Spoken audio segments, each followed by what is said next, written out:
Riafinola atau Nola Bitri mengumumkan hamil anak keempat. Ibunda dari penyanyi Noura Ayu itu mengandung di usia 43 tahun.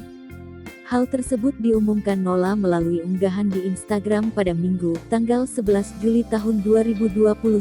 Istri Baldi Mulia Putra tersebut memperlihatkan perutnya yang membuncit. Dalam captionnya, teman satu grup Widi Mulia itu juga meminta doa. Ia berharap kehamilan keempatnya diberi kelancaran hingga persalinan. Sejumlah rekan sesama artis pun ramai membanjiri kolom komentar. Mereka pun kompak menuliskan doa untuk kehamilan Nola.